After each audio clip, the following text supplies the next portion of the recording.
옛날 어느 산골 마을에 첩첩산 중 깊은 골짜기 사이로 매서운 바람이 휘몰아치던 시절이 있었습니다. 그곳은 사방이 높은 산으로 둘러싸여 있어 해가 일찍 떨어지고 겨울이 되면 눈이 허리춤까지 쌓여 사람의 발길조차 뜸해지는 외진 곳이었습니다.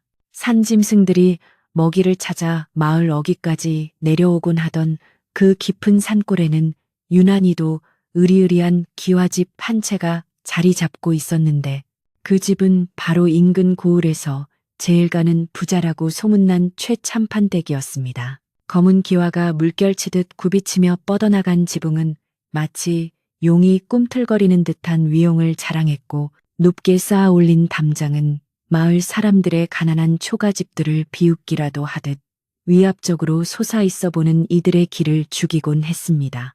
마을 사람들은 그 앞을 지날 때면 저도 모르게 옷깃을 여미고 발걸음을 재촉하곤 했는데 그것은 단지 그 집의 위세가 대단해서만이 아니라 그 집 주인의 인심이 워낙 사납기로 유명했기 때문이었습니다. 최참판 댁의 담장 안쪽에서는 1년 내내 밥 짓는 연기가 끊이지 않고 피어올랐으나 정작 그 냄새를 맡을 수 있는 사람은 주인 식구들 뿐이었습니다. 곳간에는 뱁살이 썩어 나갈 정도로 곡식이 넘쳐났고 광에는 온갖 산의 진미가 가득 쌓여 있었지만 최 부자는 쌀 한 톨도 허투루 쓰는 법이 없는 지독한 구두쇠였습니다. 그는 아침 저녁으로 하인들의 밥그릇을 검사하며 밥알이 몇 개나 담겼는지 세어볼 기세로 눈을 부라렸고 혹여라도 누룽지를 긁어먹는 하인이 있으면 그날로 불호령을 내리며 매질을 하기도 했습니다.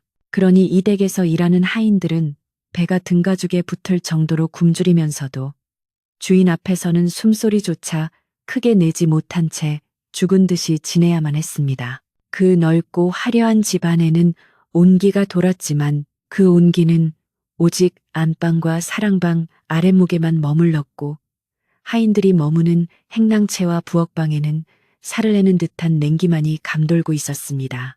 그 차디찬 부엌 한 구석에서 매일같이 손이 부르트도록 일하는 아이가 있었으니 그 이름은 분이라고 불리는 계집종이었습니다.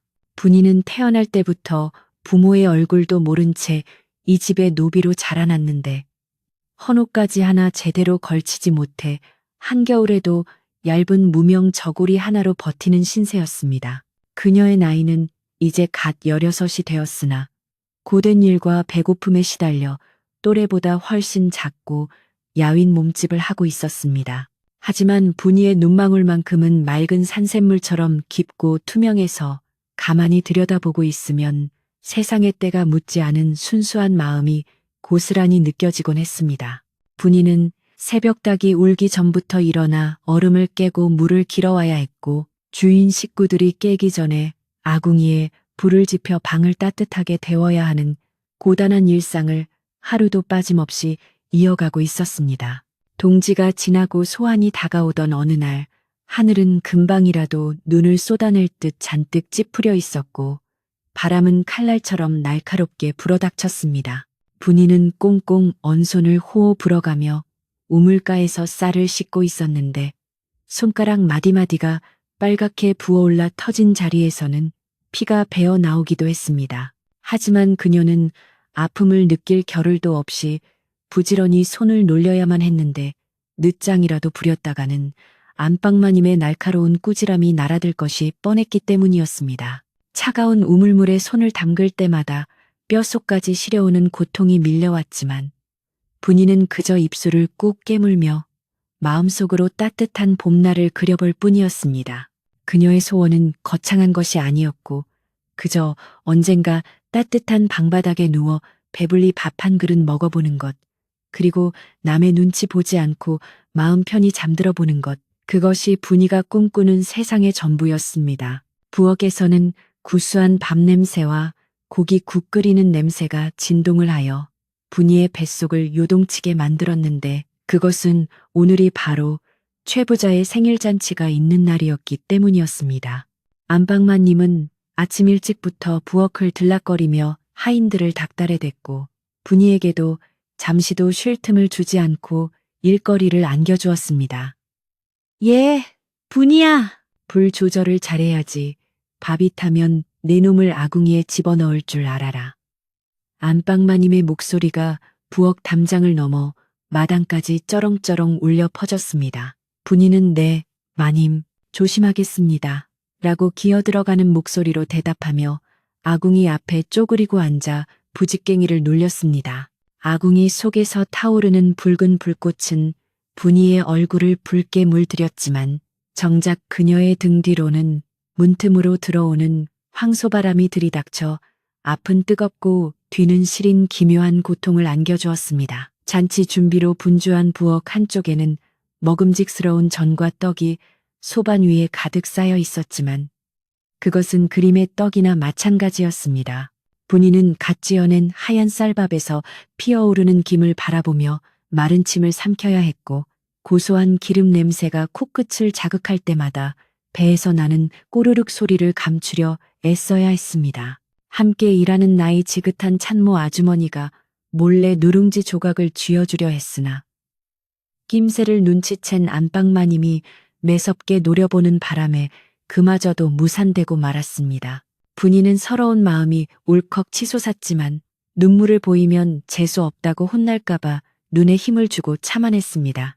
주인집 개조차도 고기 뼈다귀를 물고 뜯는데 사람인 자신이 개보다 못한 대접을 받는다는 생각에 가슴 한구석이 멍 뚫린 듯 시려왔습니다. 해는 어느덧 서산마루에 걸리고 잔치를 위해 초대된 손님들이 하나둘씩 최부자댁 대문을 들어서기 시작했습니다.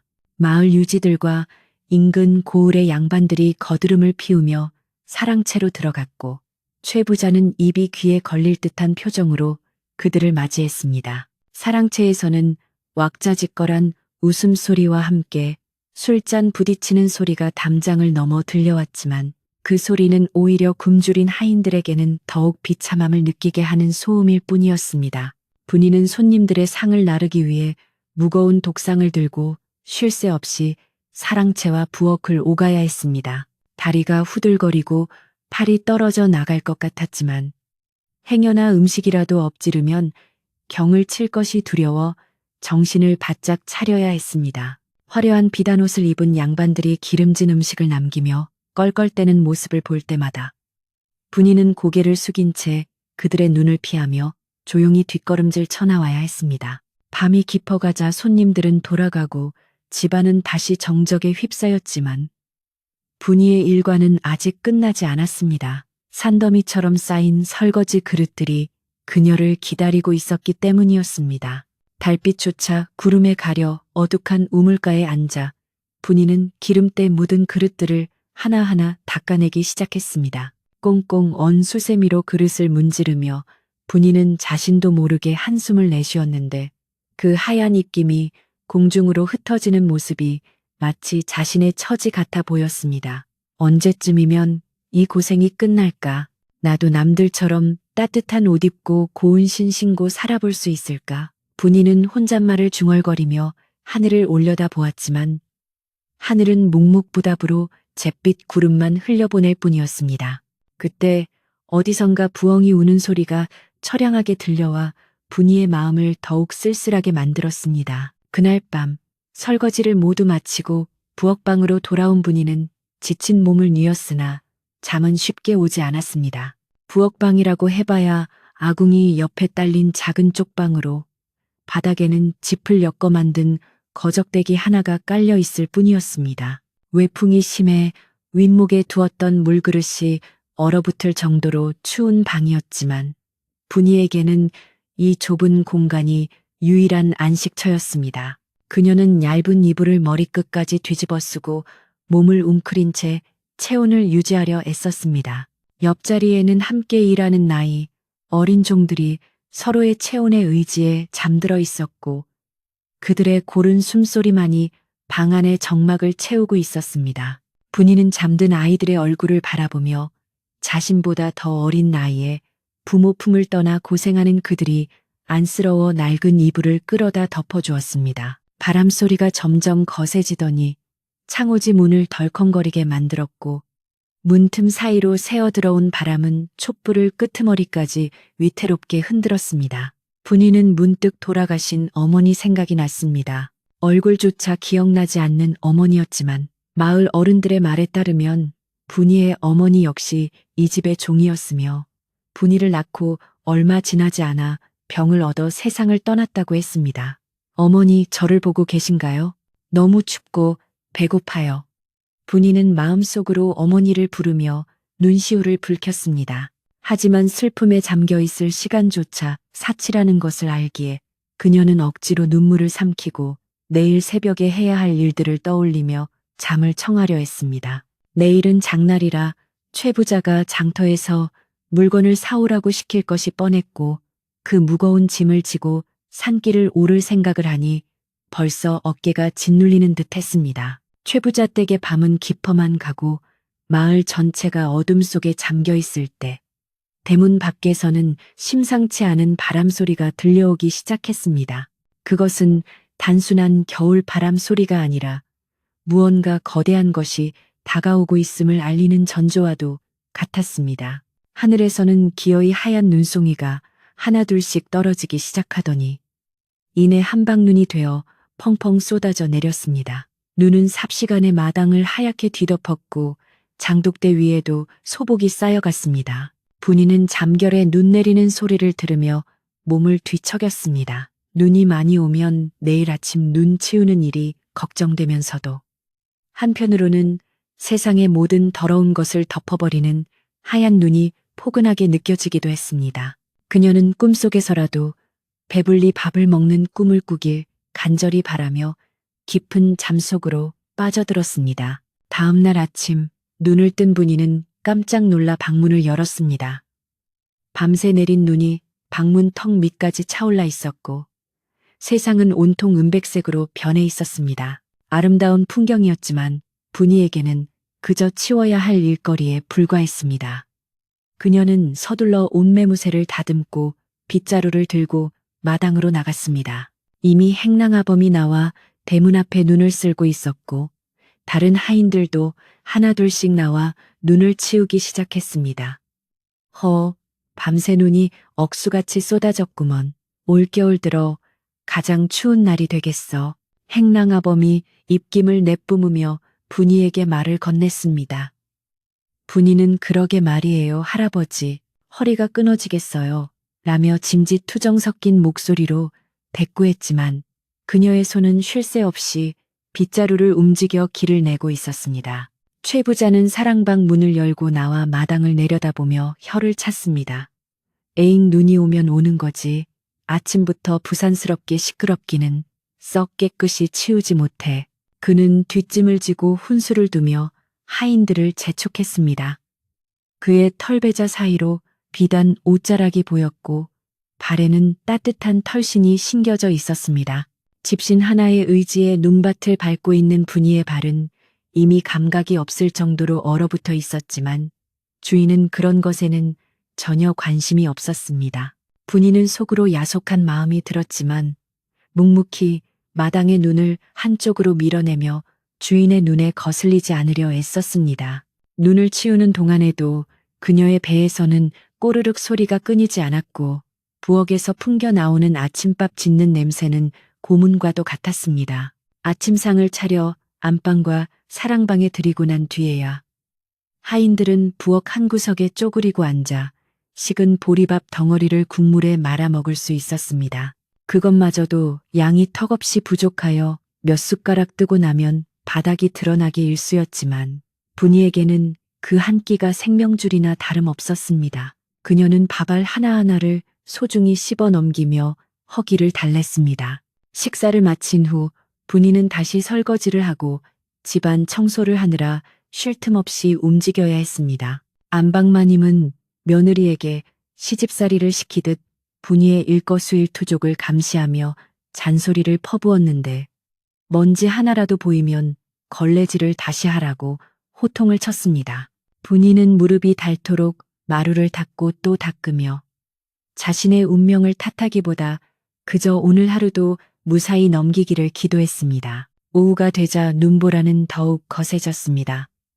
마을로 통하는 길은 완전히 끊길 지경이었고 산짐승들조차 굴 밖으로 나오기를 꺼릴 만큼 혹독한 날씨였습니다. 최 부자 댁의 대문은 굳게 닫혔고 집안 사람들은 모두 방 안으로 들어가 추위를 피했습니다. 하지만 분이는 부엌에 남아 내일 쓸 택감을 준비하고 콩을 골라내야 했습니다. 차가운 마루바닥에 앉아 콩을 고르던 분이의 손은 점점 굳어갔지만 그녀는 호롱불 밑에서 졸린 눈을 비비며 일을 멈추지 않았습니다. 그때 닫힌 대문을 두드리는 희미한 소리가 바람 소리에 섞여 들려왔습니다. 처음에는 잘못 들은 줄 알았으나 소리는 점점 더 간절하게 그리고 끈질기게 이어졌습니다. 이 눈보라치는 날에 누가 온 걸까? 분이는 고개를 갸웃거리며 일손을 멈추고 귀를 기울였습니다. 행랑아범이 투덜거리는 소리와 함께 대문 빗장을 여는 소리가 들렸습니다. 분이는 호기심을 참지 못하고 부엌 문틈으로 마당을 내다보았습니다. 열린 대문 사이로 눈보라가 휘몰아쳐 들어왔고 그 눈바람 속에 누더기를 걸친 한 사내가 쓰러질 듯 위태롭게 서 있는 모습이 보였습니다. 그는 거지 중에서도 상거지 꼴을 하고 있었는데 머리카락은 헝클어져 눈으로 뒤덮였고 옷은 찢겨 살이 훤히 드러나 보였습니다. 사내는 얼어붙은 입술을 간신히 떼어 무어라 웅얼거렸지만 바람 소리에 묻혀 잘 들리지 않았습니다. 행랑아범은 난처한 표정을 지으며 그를 돌려보내려 했으나 사내는 대문 기둥을 붙잡고 버티며 애원하는 듯 했습니다. 그 모습은 마치 생의 마지막 끈을 잡으려는 사람처럼 절박해 보였습니다. 분이는 그 광경을 지켜보며 가슴이 덜컥 내려앉았습니다. 저런 날씨에 밖으로 쫓겨나면 얼어 죽는 것은 시간 문제였기 때문이었습니다. 하지만 주인 어른인 최 부자가 알면 당장 내치라고 할 것이 분명했고 행랑아범 역시 주인의 명을 거역할 수 없는 처지였습니다. 분이의 마음속에서는 동정심과 두려움이 교차했습니다. 저 사람을 도와주면 내가 혼날 텐데, 하지만 그냥 두면 죽을지도 몰라.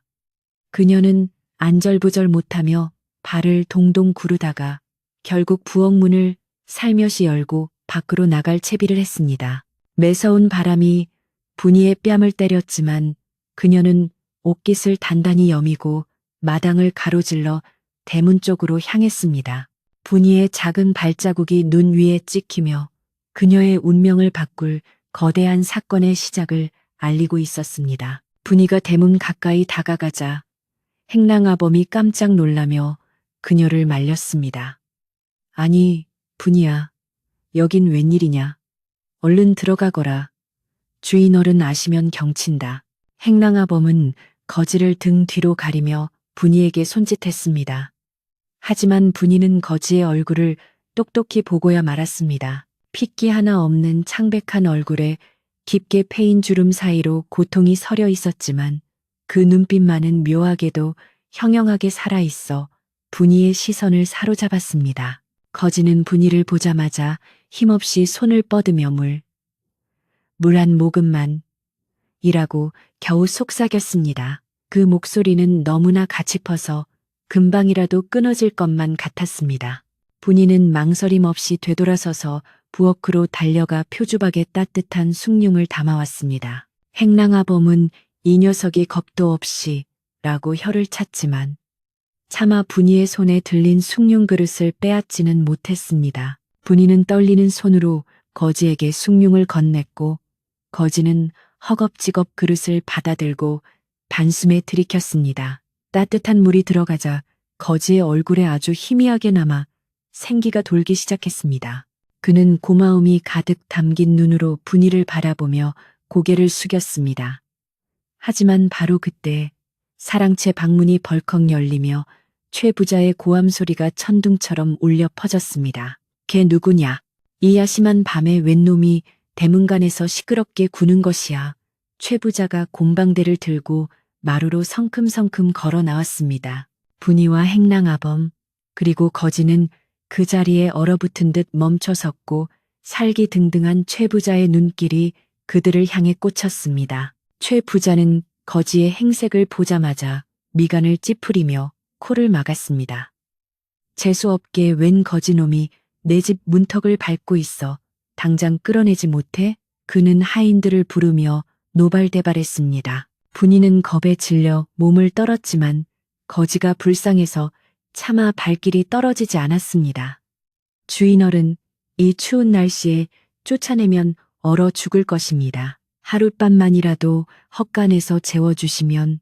분이가 용기를 내어 말하려 했으나 최 부자의 호통에 말이 끊겼습니다. 내 인연, 감히 종놈 주제의 주인의 말에 토를 달아 썩 꺼지지 못할까. 최 부자는 분이에게 곰방대를 휘두를 듯 위협했고 행랑아범은 급히 분이를 뒤로 숨기며 머리를 조아렸습니다. 결국 거지는 최 부자의 성화에 못 이겨 대문 밖으로 내동댕이 쳐졌습니다. 대문이 쾅하고 닫히는 소리가 분이의 가슴을 때렸습니다. 밖에서는 거지의 신음소리가 잠시 들리는가 싶더니 이내 바람 소리에 묻혀 사라졌습니다. 분이는 부엌으로 돌아와서도 일이 손에 잡히지 않았습니다. 눈보라는 더욱 거세져 밖은 한치 앞도 분간할 수 없을 정도였는데 그 거지는 어디로 가서 몸을 피할 수 있을지 걱정이 되어 견딜 수가 없었습니다. 그녀는 아궁이 불빛을 바라보며 깊은 고민에 빠졌습니다. 주인의 명을 어기는 것은 무서운 일이었지만 사람의 목숨을 외면하는 것은 더더욱 할 수 없는 일이었습니다. 분이의 착한 심성은 두려움을 넘어서고 있었고 그녀는 마음속으로 중대한 결심을 하게 되었습니다. 모두가 잠든 깊은 밤, 분이는 살금살금 부엌 문을 열고 나갔습니다. 손에는 작은 호롱불 하나만을 들고 그녀는 눈보라를 뚫고 대문 밖으로 나갔습니다. 예상대로 거지는 대문 옆 담벼락 아래 눈에 파묻힌 채 쓰러져 있었습니다. 이미 의식을 잃은 듯 미동도 없는 거지를 보며 분이는 눈물이 핑 돌았습니다. 그녀는 작은 몸으로 젖먹던 힘을 다해 거지를 부축해 일으켰습니다. 성인 남자의 몸은 무거웠지만 분이는 이를 악물고 그를 부엌 뒤편에 있는 낡은 헛간으로 옮기기 시작했습니다. 눈 위에 질질 끌리는 발자국은 금세 새로 내린 눈이 덮어버렸고 분이의 거친 숨소리만이 밤 공기를 갈랐습니다. 가까스로 헛간에 거지를 눕힌 분이는 집더미를 모아 그를 덮어주고 아궁이에서 남은 온기를 품은 재를 가져와 헛간 바닥에 깔아주었습니다. 그리고 저녁에 자신이 먹으려고 남겨두었던 밥 덩어리를 물에 불려 죽처럼 만든 뒤 거지의 입에 조금씩 흘려 넣어 주었습니다. 정성이 통했는지 거지는 앓는 소리를 내며 조금씩 몸을 뒤척였습니다. 분이는 안도의 한숨을 내쉬며 이마에 맺힌 땀을 닦았습니다. 비록 낡고 허름한 헛간이었지만 밖보다는 훨씬 따뜻하고 안전했습니다.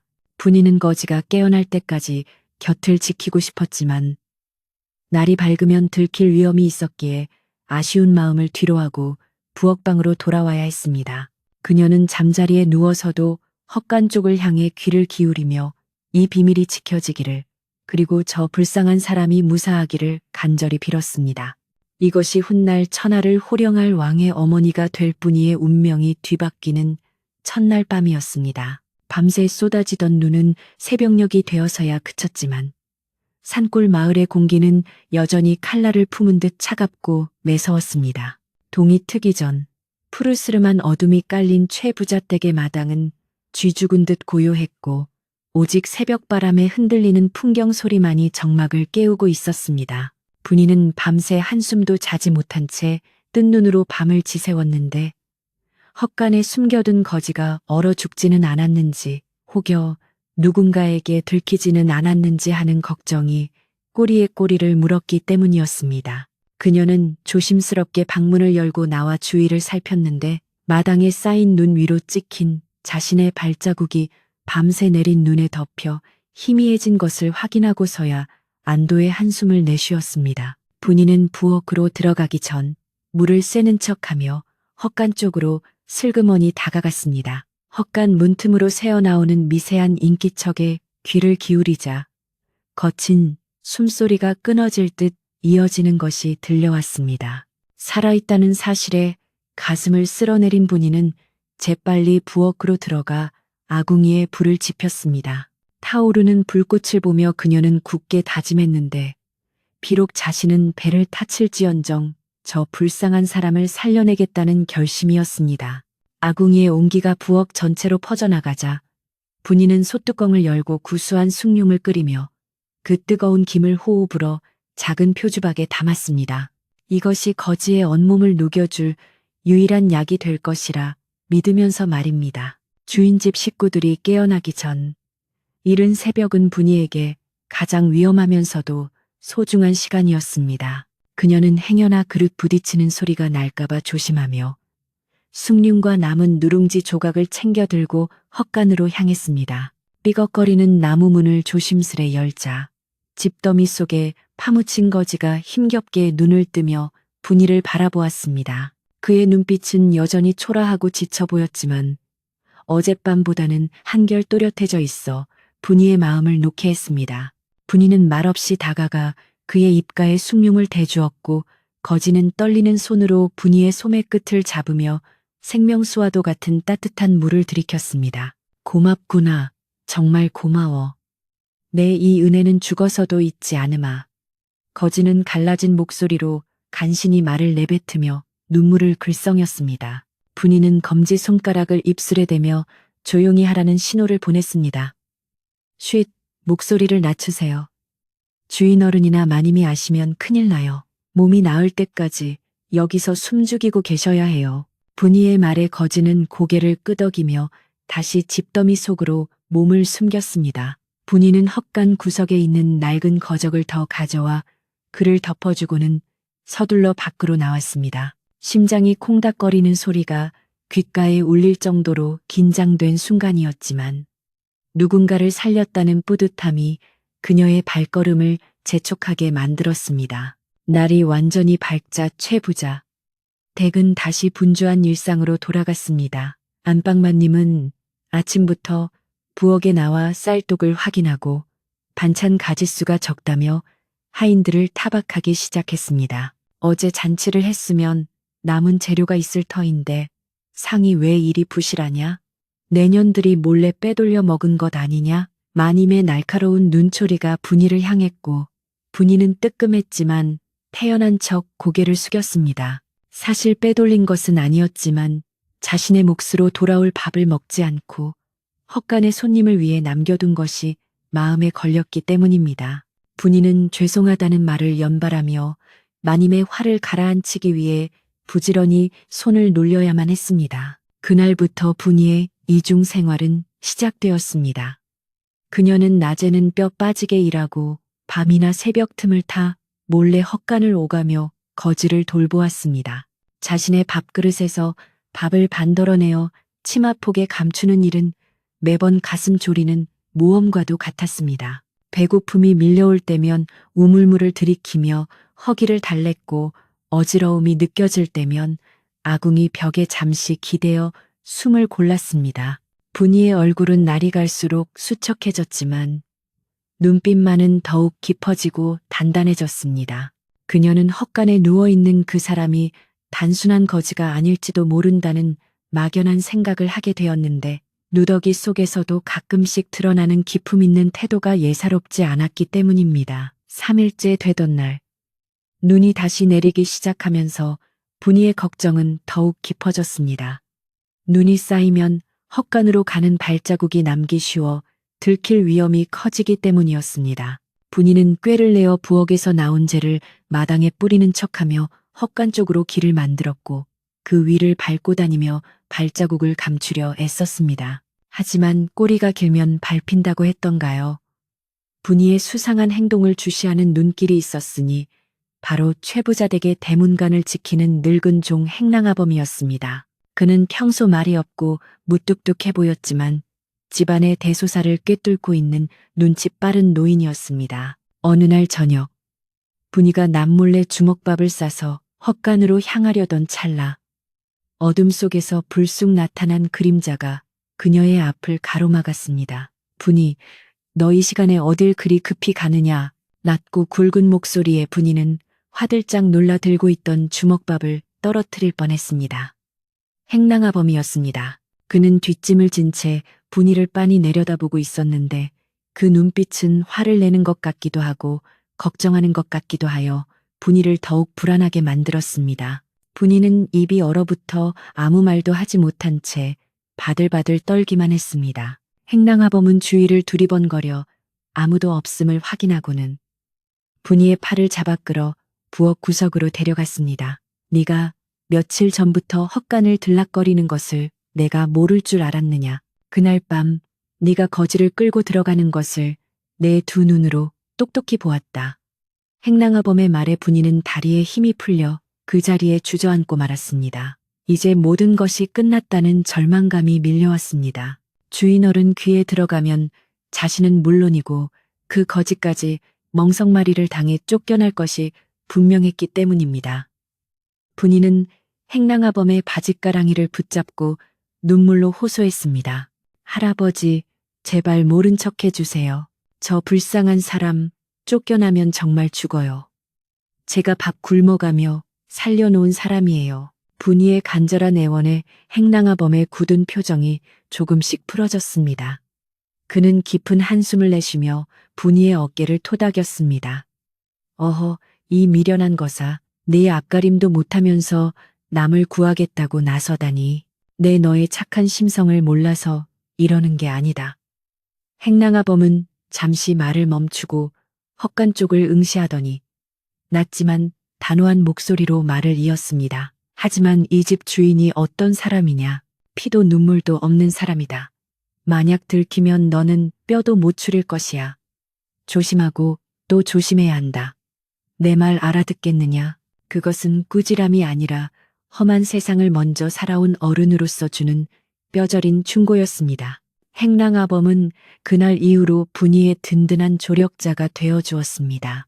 그는 헛간문이 삐걱거리는 소리가 나지 않도록 기름을 칠해 주었고 틈날 때마다 헛간 주변을 서성이며 다른 하인들이 접근하지 못하도록 망을 봐주었습니다. 때로는 자신의 밥상에 올라온 고구마나 떡을 슬쩍 챙겨두었다가 분이에게 건네주기도 했습니다. 이거 그 양반 갖다 먹여라. 산입에 거미줄 치게 할 수는 없지 않으냐. 투박한 말 속에 담긴 따뜻한 정에 분이는 몇 번이나 고개를 숙여 감사 인사를 올렸습니다. 행랑아범의 도움 덕분에 분이는 한결 마음을 놓고 거지를 돌볼 수 있게 되었고 두 사람 사이에는 비밀을 공유한 끈끈한 유대감이 생겨났습니다. 거지의 건강은 하루가 다르게 호전되었습니다. 처음에는 일어나 앉기도 힘겨워했지만 이제는 헛간 안에서 조금씩 몸을 움직일 수 있을 정도가 되었습니다. 그는 자신이 누구인지 어디서 왔는지에 대해서는 좀처럼 입을 열지 않았지만 분이에게 고마움을 표현하는 방식은 남달랐습니다. 분이가 힘들어하는 기색을 보이면 따뜻한 위로의 말을 건넸고 가끔은 세상 돌아가는 이치나 글에 대한 이야기를 들려주기도 했습니다. 그가 들려주는 이야기는 산골 소녀 분이가 평생 들어보지 못한 신기하고 깊이 있는 내용들이어서 분이는 시간 가는 줄 모르고 그의 말에 귀를 기울이곤 했습니다. 분이 낭자, 이 좁은 헛간이 내게는 궐보다 더 편안하오. 사람의 온기라는 것이 비단금침보다 더 따뜻하다는 것을 여기서 배우는구려. 거지가 지푸를 만지작거리며 넌지시 건넨 말에 분이는 얼굴을 붉혔습니다. 노비인 자신에게 낭자라는 호칭을 써주는 사람은 그가 처음이었기 때문입니다. 분이는 그런 말씀 마세요.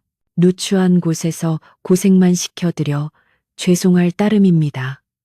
라고 대답했지만 마음속으로는 알 수 없는 설렘이 피어올랐습니다.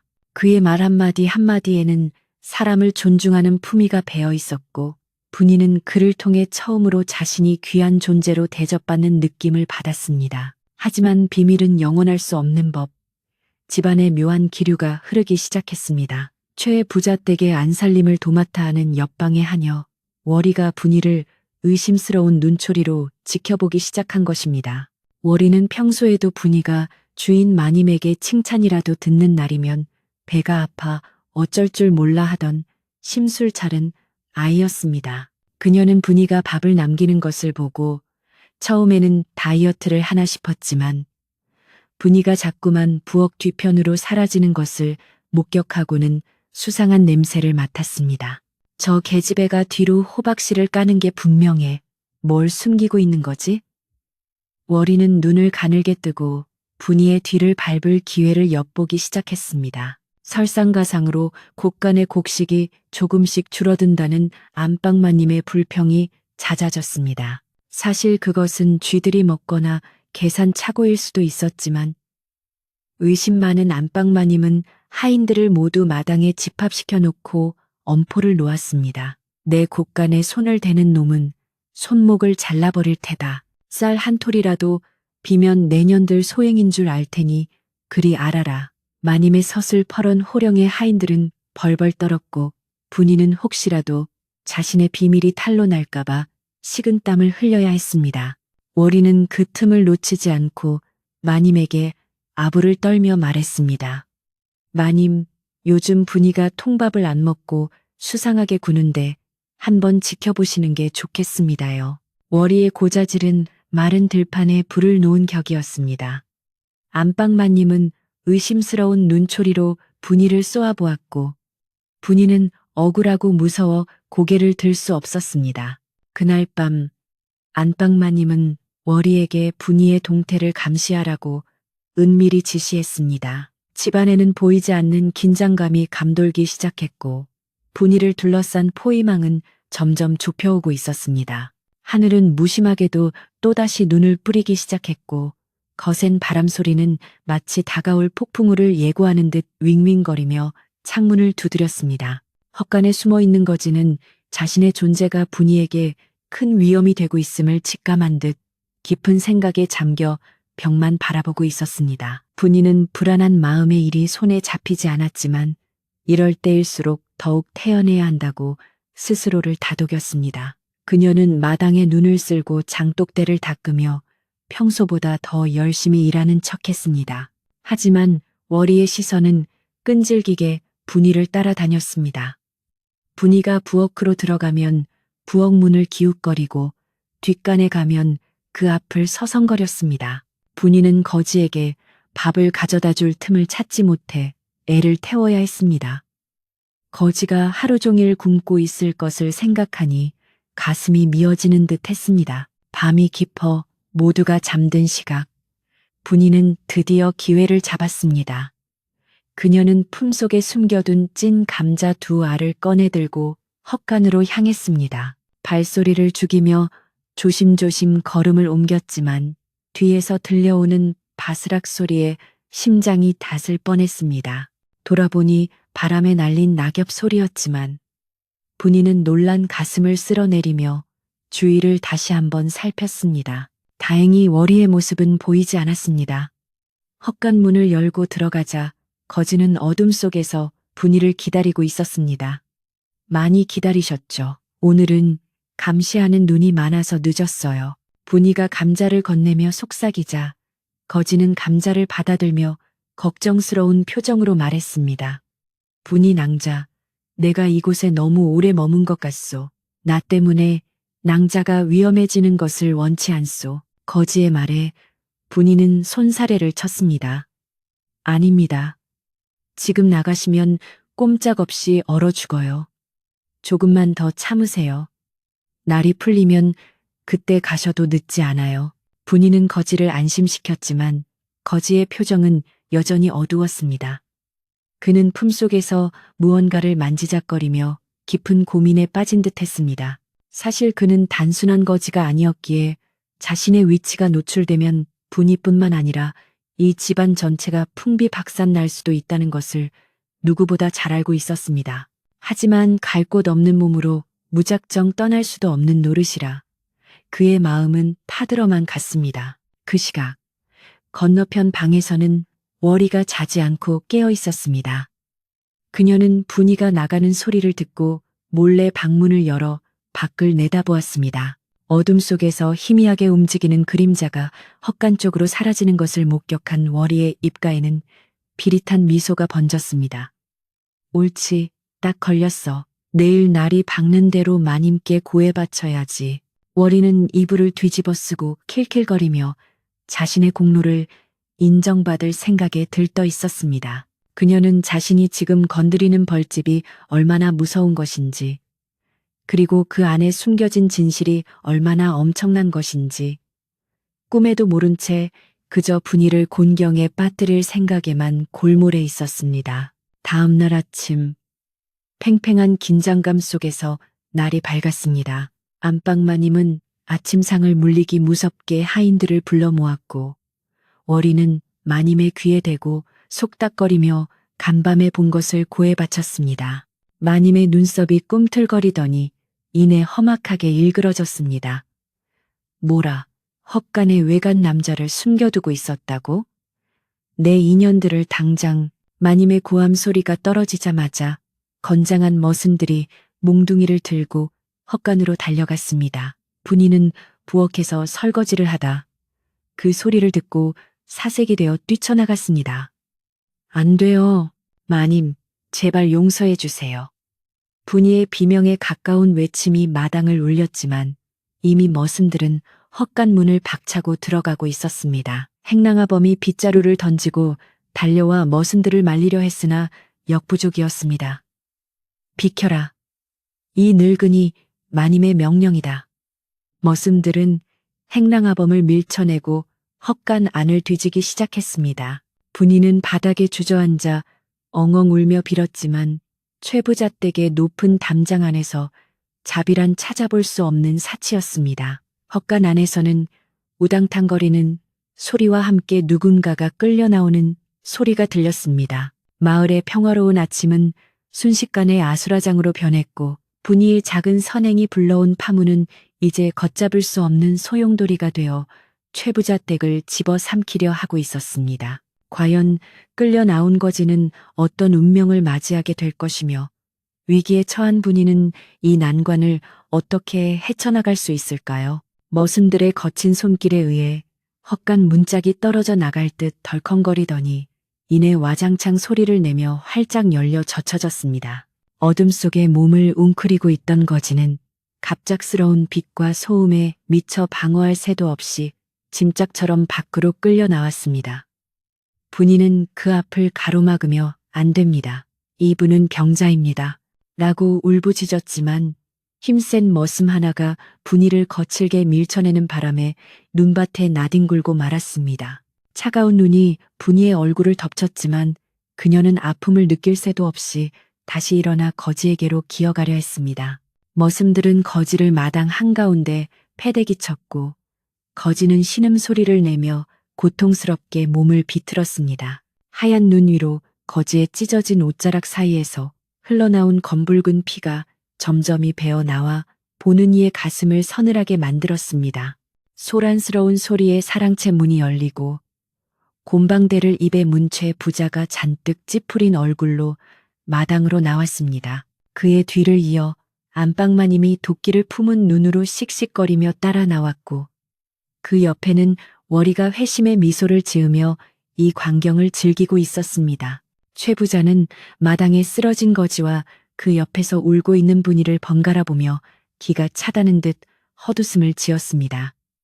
허허, 내 집구석이 아주 개판이 되었구나. 감히 주인의 허락도 없이 외간 남자를 집안에 끌어들여 내년이 기어이 미쳤구나. 최 부자의 호통 소리가 산을 울릴 듯 쩌렁쩌렁하게 퍼져나갔습니다. 마당에 모인 하인들은 주인의 진노가 두려워 숨소리조차 크게 내지 못한 채 고개를 푹 숙이고 있었습니다. 분이는 최 부자 앞으로 기어가 무릎을 꿇고 이마를 땅에 꽂히며 애원했습니다. 주인어른, 죽을 죄를 지었습니다. 하오나 저분은 길가에 쓰러져 다 죽어가는 사람이었습니다. 차마 외면할 수 없어 잠시 헛간에 뉘었을 뿐입니다. 제발 목숨만은 살려주십시오. 분이의 눈물 섞인 호소에도 최 부자의 표정은 조금도 변하지 않았습니다. 오히려 그는 더러운 것을 보았다는 듯 얼굴을 찌푸리며 곰방대러 분이의 어깨를 툭 쳤습니다. 목숨? 내 목숨도 파리 목숨 같은 판국의 남의 목숨 타령을 해? 내 쌀을 축내고 내 집을 더럽힌 죄를 어찌 갚으려느냐?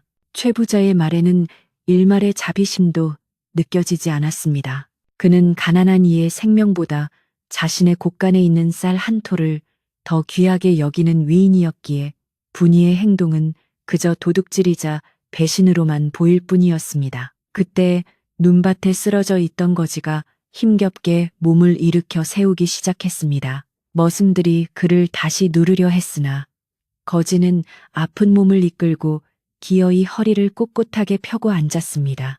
헝클어진 머리카락 사이로 드러난 그의 눈빛은 며칠 전과는 다르게 서슬퍼런 기운이 감돌고 있었습니다. 그는 자신을 둘러싼 사람들을 천천히 둘러보더니 마지막으로 최 부자에게 시선을 고정했습니다. 이보시오, 주인장. 덕을 쌓지는 못할 망정. 죽어가는 사람을 내치는 것이 양반의 도리요. 거지의 목소리는 낮았지만 그 울림에는 묘한 위엄이 서려 있어 듣는 사람들을 움찔하게 만들었습니다. 녹말을 걸치고 있었지만 그 순간만큼은 그가 마치 높은 자리에 앉아 호령하는 사람처럼 보였습니다. 최 부자는 거지의 당돌한 태도에 순간적으로 말문이 막혔습니다. 천한 거지라면 을에 살려달라고 빌거나 도망치려 해야 마땅한데 오히려 자신을 꾸짖는 듯한 눈빛을 보내오니 기가 찰 노릇이었습니다. 하지만 최 부자는 곧 자존심이 상해 얼굴이 불그락푸르락해졌습니다. 이놈이 어디서 감히 눈을 똑바로 뜨고 훈계질이야? 내 놈이 정녕 내 맛을 봐야 정신을 차리겠느냐. 최 부자는 옆에 서 있던 머슴에게 눈짓을 하며 몽둥이를 가져오라고 소리쳤습니다. 안방마님 역시 옆에서 거들며 저런 놈은 다리를 분질러서 쫓아내야 다시는 얼씬도 못합니다. 아주 본때를 보여주세요. 라고 악을 썼습니다. 분이는 공포에 질려 안 됩니다. 제발요. 라고 소리치며 거지 앞을 두 팔 벌려 막아섰습니다. 거지는 자신의 앞을 막아선 분이의 등을 바라보며 복잡한 표정을 지었습니다. 자신을 위해 목숨을 걸고 나서는 이 작은 여인의 용기에 그는 깊은 감동과 함께 미안함을 느꼈습니다. 그는 손을 뻗어 분이의 어깨를 감싸 쥐며 조용히 그러나 단호하게 말했습니다. 비키거라 분이야. 네가 다친다. 나는 괜찮으니 물러서라. 거지의 손길은 따뜻했고 분이는 그 손길에서 전해지는 알 수 없는 힘에 이끌려 스르르 옆으로 비켜설 수밖에 없었습니다. 거지는 천천히 자리에서 일어나 최 부자와 정면으로 마주 섰습니다. 비록 옷은 남루했으나 그가 풍기는 기세는 최 부자의 화려한 비단옷을 압도하고도 남음이 있었습니다. 내 오늘 이 수모를 잊지 않겠소. 하늘이 무심치 않다면 언젠가 쌓은 업보를 돌려받을 날이 올 것이오. 거지는 최 부자를 향해 마지막 경고를 남겼습니다. 최 부자는 저놈이 주둥이만 살아가지고 여봐라, 멍석을 말아라 라고 길길이 날뛰었지만 거지는 머슴들이 다가오기도 전에 스스로 발걸음을 옮겨 대문 쪽으로 향했습니다. 그의 걸음걸이는 비틀거렸지만 결코 비굴하지 않았습니다. 머슴들은 주인의 명령과 거지의 기세 사이에서 우물쭈물하며 길을 터주었고 행랑아 범만이 안타까운 눈빛으로 그 뒷모습을 지켜보고 있었습니다. 분이는 떠나는 그를 잡고 싶었지만 머슴들에게 붙들려 꼼짝할 수 없었습니다. 대문 앞에 다다른 거지는 잠시 멈춰서서 뒤를 돌아보았습니다. 그의 시선은 정확히 분이에게 머물렀습니다. 그는 품속에서 무언가를 꺼내 손에 꽉 쥐고는 머슴들이 최 부자의 눈치를 보는 사이 분이가 있는 쪽으로 성큼성큼 다가왔습니다. 최 부자가 저놈 잡아라 라고 소리쳤지만 거지는 아랑곳하지 않고 분이 앞에 섰습니다. 그리고 순식간에 분이의 손을 잡고 자신의 손에 쥐고 있던 물건을 쥐어주었습니다. 이것을 간직해라. 내 생명줄이 될 것이다. 내 반드시 다시 올 테니 그때까지 살아있어야 한다. 거지의 목소리는 절박했고 그의 눈빛은 뜨거웠습니다. 분이는 얼떨결에 손에 들어온 차가운 물건을 꽉 움켜쥐었습니다. 거지는 말을 마치자마자 뒤도 돌아보지 않고 열린 대문 밖으로 나갔습니다. 밖에는 여전히 눈발이 날리고 있었고 그의 모습은 하얀 눈보라 속으로 순식간에 사라져 버렸습니다. 최 부자는 닥쳤던 계지붕 쳐다보는 격으로 멍하니 대문을 바라보다가 이내분이에게 화살을 돌렸습니다. 저놈은 도망갔지만 너는 남았지. 어디 네 죄를 낱낱이 밝혀보자꾸나. 최 부자의 눈빛이 번들거렸습니다. 안방마님은 기다렸다는 듯이 월이에게 눈짓을 했고 월이는 득의양양한 표정으로 분이의 방과 부엌을 뒤지기 시작했습니다. 분이는 옷 속에 감춘 물건이 들킬까봐 심장이 터질 것만 같았습니다. 안방마님은 분이 앞으로 다가와 그녀의 뺨을 세차게 올려붙였습니다. 짝 하는 날카로운 소리가 마당의 정막을 깼습니다. 분이의 고개가 템 돌아갔고 입가에서는 피가 흘러내렸습니다. 은혜를 원수로 갚아도 유분수지 내 쌀을 훔쳐다가 기둥서방을 먹여 살려 내년이 훔친 쌀이 몇 가마니는 될 게다. 안방마님은 없는 죄까지 뒤집어 씌우며 분이를 몰아세웠습니다. 사실 분이가 가져다 준 것은 자신의 밥을 덜어낸 것이나 누룽지 부스러기 정도였지만 마님에게 진실 따위는 중요하지 않았습니다. 그저 분이를 짓밟고 화풀이할 명분이 필요할 뿐이었습니다. 분이는 뺨을 감싸 쥐고 눈물을 흘리며 고개를 저었지만 변명조차 통하지 않을 분위기였습니다. 그때 부엌을 뒤지던 월이가 소리를 지르며 뛰어나왔습니다. 마님, 여기 좀 보세요. 쌀독 뒤에 숨겨둔 밥그릇을 찾았어요. 아주 상전 모시듯 밥을 꾹꾹 눌러 담아놨네요. 월이가 흔들어 보이는 것은 분이가 미처 치우지 못한 빈 그릇이었습니다. 밥풀 몇 개가 말라붙어 있는 그 그릇은 분이가 도둑질을 했다는 움직일 수 없는 증거가 되었습니다. 최 부자는 저런 고얀 년, 당장 광에 가두고 물 한 모금 주지 마라. 내일 날이 밝는 대로 관아에 넘기든 멍석마리를 하든 결단을 내릴 테니 라고 호령했습니다. 머슴들은 분이를 일으켜 세워 질질 끌고 가기 시작했습니다. 분이는 어둡고 차가운 광 속에 내동댕이 쳐졌습니다. 굳게 닫힌 문 밖에서는 빗장을 지르는 소리가 둔탁하게 들려왔고 이내 주변은 칠흑 같은 어둠에 잠겼습니다. 퀴퀴한 곰팡이 냄새와 냉기가 가득한 광 안에서 분이는 덜덜 떨며 몸을 웅크렸습니다. 억울함과 서러움이 복받쳐 올라 소리내어 울고 싶었지만 그랬다가는 밖에서 지키고 있을 머슴들에게 또 어떤 수모를 당할지 몰라 입술을 깨물며 울음을 삼켰습니다. 그녀의 머릿속에는 방금 전까지 있었던 일들이 주마등처럼 스쳐 지나갔습니다. 거지의 눈빛, 따뜻했던 손길, 그리고 마지막 남긴 말까지. 분이는 떨리는 손으로 품속에 숨겨두었던 물건을 꺼내 보았습니다. 광 문틈으로 들어오는 희미한 빛에 비추어 본 그 물건은 놀랍게도 붉은 술이 달린 옥 놀이개였습니다. 옥의 표면에는 정교하게 조각된 용문양이 새겨져 있었는데 비록 어둠 속이었지만 그 영롱한 빛깔은 예사 물건이 아님을 단번에 알 수 있게 했습니다. 분이는 숨을 멈추고 놀이개를 들여다보았습니다. 이 귀한 것을 어찌 거지가 가지고 있었을까? 정녕 훔친 물건은 아닐까? 의구심이 들기도 했지만 거지의 그 당당했던 태도를 떠올리면 훔친 물건일 리 없다는 확신이 들었습니다. 그것은 그의 신분을 증명하는 증표였던 것입니다. 네 생명줄이 될 것이다. 거지가 남긴 말이 귓가에 맴돌았습니다. 분이는 놀이개를 가슴에 꼭 품었습니다. 차가운 옥의 감촉이 옷 너머 심장 박동과 맞닿으며 묘한 안도감을 주었습니다. 지금 당장은 도둑으로 몰려 갇힌 신세였지만 이 놀이개를 쥐고 있으니 왠지 모르게 희망의 끈을 놓지 않은 것 같은 기분이 들었습니다. 그녀는 이 놀이개가 자신을 지켜줄 수호신이라도 되는 양 두 손으로 감싸 쥐고 간절히 기도했습니다. 제발 무사히 돌아오세요. 그리고 저를 이 지옥 같은 곳에서 구해주세요. 분이의 눈물 한 방울이 옥놀이개 위로 톡 떨어져 맑은 소리를 냈습니다. 시간이 얼마나 흘렀는지 알 수 없는 깊은 밤, 광 밖에서 인기척이 들려왔습니다. 분이야, 자느냐? 아주 작은 목소리, 행랑아범이었습니다. 분이는 벌떡 일어나 문 쪽으로 다가갔습니다. 할아버지, 저 앉아요. 분이가 속삭이자 문틈으로 주먹밥 하나가 쑥 들어왔습니다. 이거라도 먹어라. 내일 무슨 일이 생길지 모르니 힘을 비축해둬야지. 행랑아범의 목소리에는 물기가 어려 있었습니다. 분이는 주먹밥을 받아들고 고마움에 눈물을 쏟았습니다.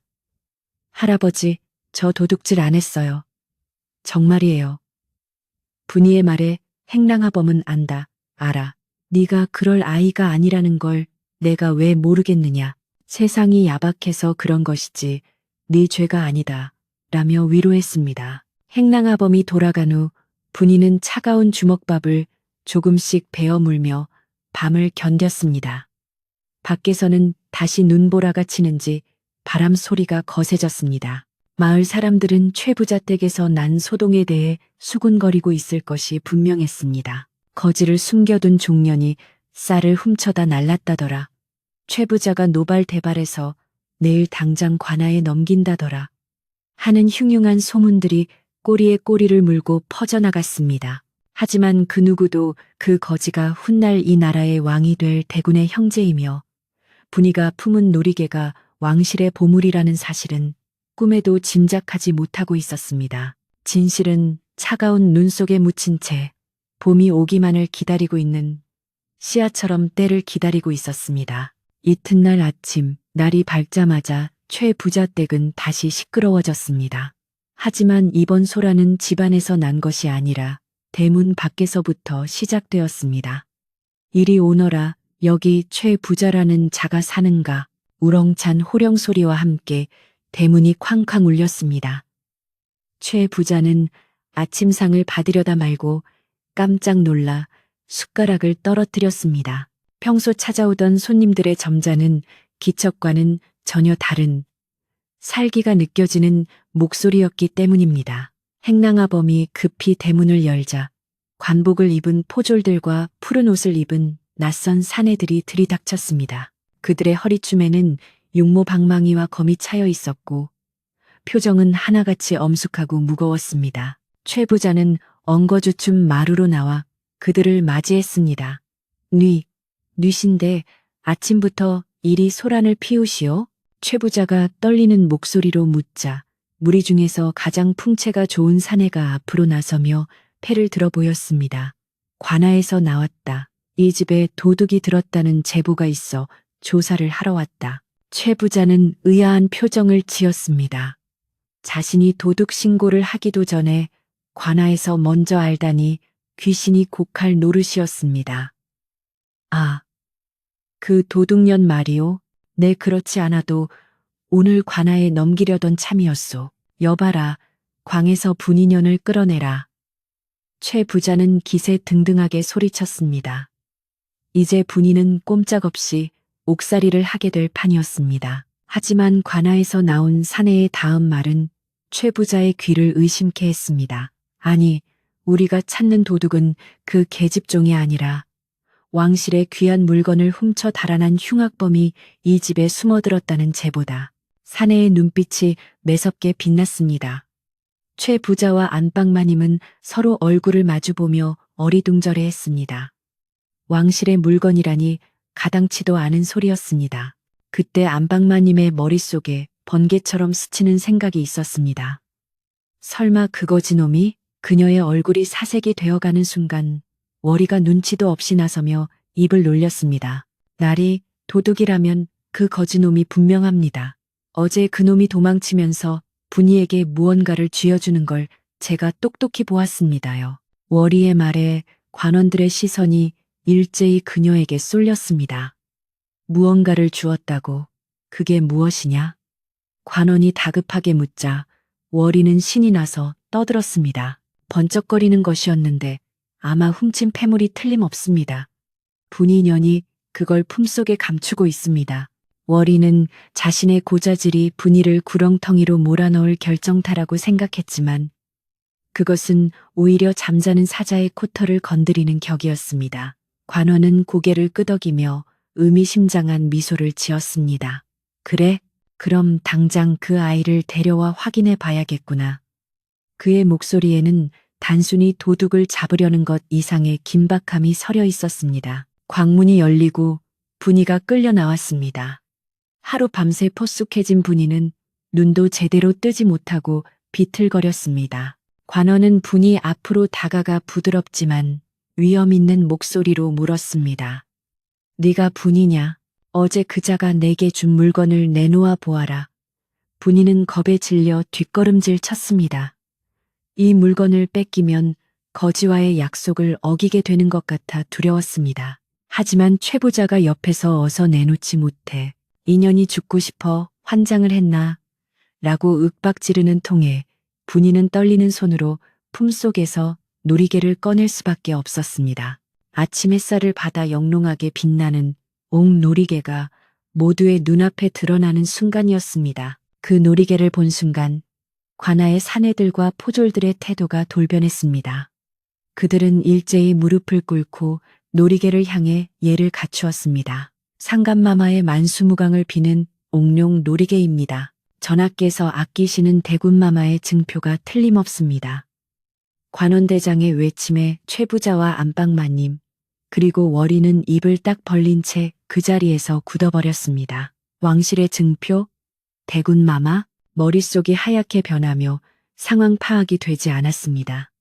분이 또한 영문을 몰라 눈만 껌벅거리고 있었습니다. 단지 불쌍한 거지인 줄 알았던 그 사람이 왕의 동생인 대군이라니 이것이 꿈인지 생시인지 분간할 수 없는 충격적인 반전이 마당을 휩쓸고 지나갔습니다. 최 부자댁 마당에 내려앉은 정적은 한겨울의 칼바람보다 더 차갑고 무겁게 모든 사람의 숨통을 조여오고 있었는데 방금 전까지만 해도 분위를 잡아먹을 듯 으르렁거렸던 최 부자와 안방마님은 마치 벼락을 맞은 고목처럼 그 자리에 굳어 입만 뻐끔거릴 뿐이었습니다. 관아에서 나온 금군 대장이 분이가 들고 있는 옥놀이개를 향해 머리를 조아리는 광경은 이 산골 마을의 상식을 송두리째 뒤엎는 천지개벽과도 같은 일이었습니다. 분이는 자신의 손에 들린 놀이개가 얼마나 엄청난 물건인지 실감조차 나지 않아 덜덜 떨리는 손으로 그것을 가슴에 품은 채 멍하니 금군 대장의 정수리만 내려다보고 있을 뿐이었습니다. 주변을 에워싼 포졸들의 서슬퍼런 창끝이 이제는 분이가 아닌 최부자와 안방마님 그리고 거짓을 고한 월이를 향하고 있다는 사실만이 상황이 급변했음을 알려주고 있었습니다. 금군 대장은 천천히 몸을 일으키며 분이에게서 정중하게 놀이개를 받아들었는데 그 손길은 마치 깨지기 쉬운 보물을 다루듯 조심스럽고 공손하기 그지없었습니다. 그는 놀이개의 밑바닥에 새겨진 작은 문양을 확인하고는 고개를 끄덕이며 주의가 떠나갈 듯 우렁찬 목소리로 외쳤습니다. 이것은 주상전하께서 아끼시는 대군마마의 신표가 틀림없다. 대군마마께서 암행 중에 잃어버리신 줄 알았던 물건이 이 아이의 손에 있으니 이 아이가 바로 마마의 생명의 은인이 아니고 무엇이겠느냐. 대장의 호령이 떨어지자마자 담장 너머에서 구경하던 마을 사람들은 아이고 세상에 하며 탄성을 질렀고 최 부자는 다리에 힘이 풀려 그만 털썩 주저앉고 말았습니다. 최 부자는 흑빛이 된 얼굴로 억지 웃음을 지어 보이며 비굴하게 변명을 늘어놓기 시작했는데 그 꼴이 마치 물에 빠진 생쥐가 허우적거리는 것 같아 보는 이들의 눈살을 찌푸리게 했습니다. 아이고, 나리, 뭔가 오해가 있으신 듯합니다. 저 계집종은 본래 손버릇이 나빠서 어디서 훔친 것일지도 모릅니다. 천한 것이 어찌 귀한 분을 알겠습니까요? 그는 마지막까지 분의를 모함하며 자신의 위기를 모면하려 했지만 금군 대장의 눈빛은 더욱 매섭게 타올랐습니다. 내 이놈, 감히 대군마마의 은인을 모욕하고도 무사할 줄 알았느냐. 내 놈의 악행은 이미 마마께서 낱낱이 알고 계신다. 대장의 호통에 최 부자는 입을 다물고 벌벌 떨기만 했습니다. 그때 대문 밖에서 대군마마 납시오 하는 소리와 함께 웅장한 나팔 소리가 울려 퍼졌고 마을 어귀를 가득 메운 화려한 행렬이 최 부자댁 마당으로 들이닥쳤습니다. 오색 깃발이 휘날리고 황금색 가마가 들어서자 마당에 있던 모든 사람은 저절로 무릎을 꿇고 머리를 땅에 대었습니다. 가마의 문이 열리고 누군가가 천천히 걸어 나왔는데 그는 더 이상 누더기를 걸친 거지가 아니었습니다. 비단 골룡포 대신 간편한 평복을 입었으나 그 옷감의 윤기와 허리에 찬 옥대 그리고 무엇보다 뿜어져 나오는 기품은 그가 이 나라의 지존과 핏줄을 나눈 고귀한 신부님을 증명하고 있었습니다. 분이는 땅바닥에 엎드려 감히 고개를 들 생각조차 못하고 있었는데 눈앞에 익숙한 집신이 아닌 화려한 비단신이 멈춰서는 것을 느꼈습니다. 고개를 들라 분이야 부드럽고 따뜻한 목소리. 그것은 며칠 동안 헛간에서 듣던 바로 그 거지 아저씨의 목소리였습니다. 분이가 조심스레 고개를 들자 대구는 인자한 미소를 지으며 분이를 내려다보고 있었습니다. 말끔하게 단장한 그의 모습은 눈이 부실 정도로 훤칠했으나 분이를 바라보는 눈빛만은 헛간에서의 그 다정함 그대로였습니다. 많이 놀랐느냐? 내 너에게 큰 빚을 졌구나.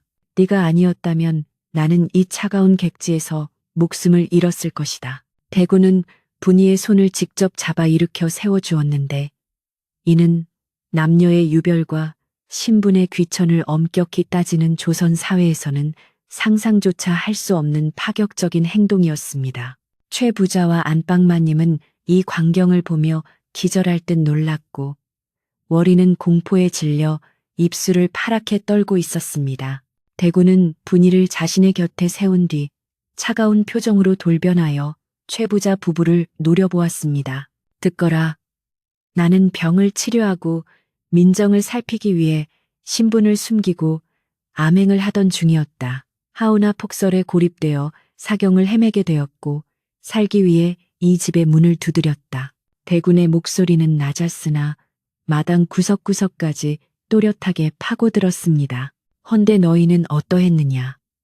가진 것이 넘쳐나면서도 굶주린 나그네에게 물 한 모금 주지 않고 매몰차게 내쫓았다. 그것도 모자라 나를 구하려던 이 착한 아이를 핍박하고 도둑으로 몰아 죽이려 했으니 이것이 과연 사람이 할 짓이더냐. 대군의 질책은 서리빨처럼 날카로웠고 최 부자는 죽여주시옵소서 마마. 소인이 눈이 멀어 귀한 분을 알아보지 못했습니다. 하며 땅에 머리를 부서 피가 흐를 지경이었습니다. 안방마님 역시 한 번만 용서해 주십시오. 라고 울부짖었지만 이미 엎질러진 물이었습니다. 대군은 그들의 가식적인 사과를 싸늘하게 외면하며 금군 대장에게 명을 내렸습니다. 여봐라. 인심이 흉흉하고 탐욕이 가득한 이자들을 당장 포박하여 관하로 압송하라. 그리고 그 죄를 엄히 물어 곤장으로 다스리고 곳간의 문을 열어 굶주린 백성들에게 나누어 주도록 하라. 대군의 명령이 떨어지자 포졸들이 달려들었습니다. 최 부자와 안방마님은 비명을 지르며 포승줄에 묶였고 월이 역시 주인을 돕지 않고 거짓을 고한 죄로 함께 끌려갔습니다. 그동안 떵떵거리며 살던 그들이 하루아침에 죄인이 되어 끌려가는 모습은 권불 10년이라는 옛말을 떠올리게 했으며 마을 사람들은 그 모습을 보며 10년 묵은 체증이 내려가는 듯한 통쾌함을 느꼈습니다. 최 부자 일당이 끌려가고 나자 집안에는 다시 평화가 찾아왔지만 그 공기는 이전과는 확연히 달랐습니다. 공포와 억압이 사라진 자리에는 안도감과 기쁨이 채워지기 시작했습니다. 대군은 마당에 모인 하인들과 마을 사람들을 둘러보며 말했습니다.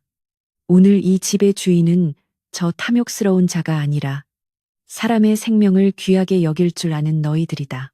내 너희의 노고를 치하하고 분이의 선행을 기리기 위해 작은 잔치를 열고자 하니 마음껏 먹고 즐기거라. 대군의 말이 끝나자마자 굳게 닫혀있던 최부자 댁에 거대한 곳간 문이 활짝 열렸습니다. 곳간 안에는 쌀가마니가 산더미처럼 쌓여 있었고 말린 생선과 고기, 각종 과일들이 그득했습니다. 평소에는 구경조차 할 수 없었던 귀한 식재료들이 마당으로 쏟아져 나오자 하인들은 눈이 휘둥그레져서 입을 다물지 못했습니다. 대군은 동네 안악들을 불러 음식을 장만하게 했고 남자들은 장작을 패고 솥을 걸어 거대한 잔치 준비를 시작했습니다.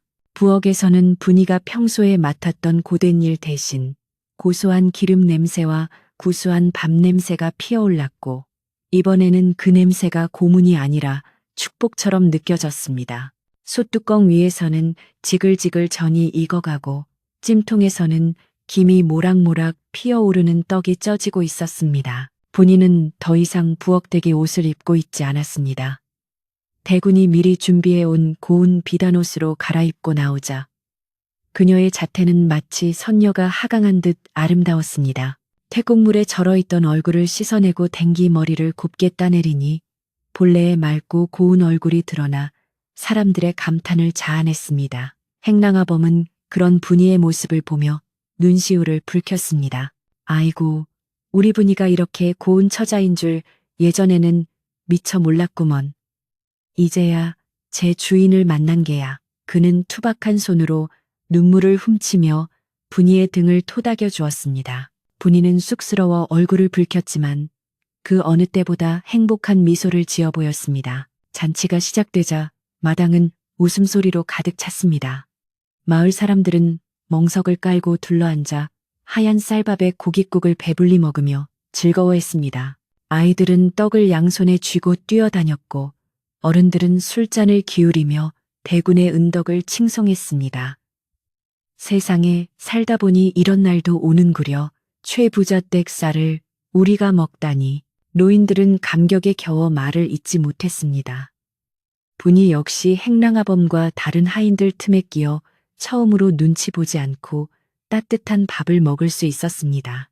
입안에서 살살 녹는 고기 한 점이 목구멍으로 넘어갈 때 지난날의 서러움과 배고픔이 눈 녹듯 사라지는 것만 같았습니다. 대군은 마루에 앉아 그 흐뭇한 광경을 지켜보고 있었습니다. 그는 분이를 가까이 불러 자신의 곁에 앉혔습니다. 하인들은 감히 왕족 곁에 앉는 것을 두려워했지만 대군은 개의치 않고 분이에게 직접 술을 한 잔 따라주었습니다. 분이 낭자, 이 잔을 받으시오. 이 잔은 나의 목숨을 구해준 것에 대한 보답이자 앞으로 낭자의 앞날에 축복이 가득하기를 비는 의미요. 분이는 떨리는 두 손으로 술잔을 받아들며 조용히 고개를 숙였습니다. 마마, 저는 그저 사람이 마땅히 해야 할 일을 했을 뿐입니다. 과분한 칭찬에 몸둘 바를 모르겠습니다. 분이의 겸손한 태도에 대군은 다시 한번 감동하며 그녀를 흐뭇하게 바라보았습니다. 잔치는 밤이 깊도록 이어졌습니다. 보름달이 환하게 떠올라 마당을 대낮처럼 비추었고 사람들의 흥겨운 노랫소리가 담장을 넘어 산골짜기로 퍼져나갔습니다. 최부자댁에 높았던 담장은 이제 사람들을 가로막는 벽이 아니라 모두를 품어주는 울타리가 된 듯했습니다. 포졸들과 금군들도 경계를 풀고 마을 사람들과 어울려 술잔을 나누었고 신분의 벽을 넘어 인간 대 인간으로 정을 나누는 진정한 화합의 장이 펼쳐졌습니다. 이 순간만큼은 임금도 양반도 천민도 없는 평등하고 따뜻한 세상이 최부자댁 마당 안에 구현된 것만 같았습니다. 흥겨운 잔치 분위기 속에서 분이는 잠시 자리를 피해 뒤뜰로 나갔습니다. 며칠 전까지만 해도 자신이 몰래 숨어들어 거지를 돌보던 그 헛간 앞이었습니다. 지금 헛간 문은 활짝 열려 있고 안에는 아무것도 남아있지 않았지만 분이에게는 그곳이 세상 무엇보다 소중한 추억의 장소였습니다. 차가운 바람이 불어왔지만 분이는 더 이상 춥지 않았습니다. 비단옷의 따뜻함 때문이기도 했지만 가슴속을 가득 채운 벅찬 감동과 희망이 그녀를 따뜻하게 감싸고 있었기 때문입니다. 그녀는 하늘에 뜬 달을 올려다보며 돌아가신 어머니께 마음속으로 말을 걸었습니다. 어머니, 보고 계시지요? 저 이제 배부르고 따뜻해요. 그리고 좋은 분들도 많이 만났어요. 그때 인기척이 들려 뒤를 돌아보니 행랑아범이 서 있었습니다. 그는 약간 취기가 오른 듯 얼굴이 불그스름했지만 눈빛만은 인자했습니다. 분이야, 내일이면 너는 대군마마를 따라 한양으로 가게 되겠지? 행랑아범의 목소리에는 서운함과 대견함이 섞여 있었습니다. 분이는 고개를 끄덕이며 행랑아범에게 다가갔습니다. 할아버지, 저 없어도 끼니 거르지 마시고 건강하셔야 해요. 할아버지 덕분에 제가 살았어요. 분이가 행랑아범의 거친 손을 잡자 행랑아범은 껄껄 웃으며 말했습니다. 허허, 걱정 마라. 이제 최 부자도 없으니 내 세상이지 뭐냐. 가서 몸 조심하고 꼭 훌륭한 사람이 되어야 한다. 두 사람은 말없이 서로를 바라보며 지난 세월의 고생을 위로했습니다. 피를 나눈 가족은 아니었지만 고된 시집살이와 배고픔을 함께 견뎌온 그들은 누구보다 끈끈한 정으로 이어져 있었습니다. 행랑아범은 품속에서 꼬깃꼬깃한 쌈지 하나를 꺼내 분이의 손에 쥐어주었습니다. 이건 내가 평생 모은 쌈짓돈이다. 한양 가면 쓸 일이 있을 게다. 거절하지 말고 받아라. 분이는 눈물을 글썽이며 그 돈을 받았습니다. 그것은 돈이 아니라 행랑아범의 마음이자 아버지의 사랑이나 다름없었습니다. 분이는 그 쌈지를 놀이개와 함께 품속 깊이 간직했습니다. 밤이 더욱 깊어가고 잔치도 서서히 마무리되어 갔습니다. 마을 사람들은 하나둘씩 집으로 돌아갔고 하인들도 배부르고 등 따뜻한 방으로 돌아가 잠을 청했습니다. 최 부자댁의 마당에는 타다 남은 모닥불만이 은은하게 빛을 발하고 있었습니다. 대구는 분이에게 내일 아침 일찍 한양으로 떠날 것이니 채비를 하라고 일러두고는 사랑채로 들어갔습니다. 분이는 부엌방으로 돌아와 마지막 밤을 보냈습니다. 늘 춥고 좁게만 느껴졌던 그 방이 오늘따라 아늑하게 느껴지는 것은 아마도 내일이면 이곳을 영원히 떠나야 한다는 아쉬움 때문일지도 모릅니다. 분이는 잠자리에 누워 천장을 바라보며 생각에 잠겼습니다. 노비로 태어나 짐승보다 못한 대우를 받으며 살았던 지난날들이 주마등처럼 스쳐 지나갔습니다. 하지만 그 고통 속에서도 잃지 않았던 따뜻한 마음이 결국 복이 되어 돌아왔음을 그녀는 깨달았습니다. 착하게 살면 언젠가는 복을 받는다는 옛말이 틀린 말이 아니었음을 분이는 자신의 삶으로 증명해 보인 셈이었습니다.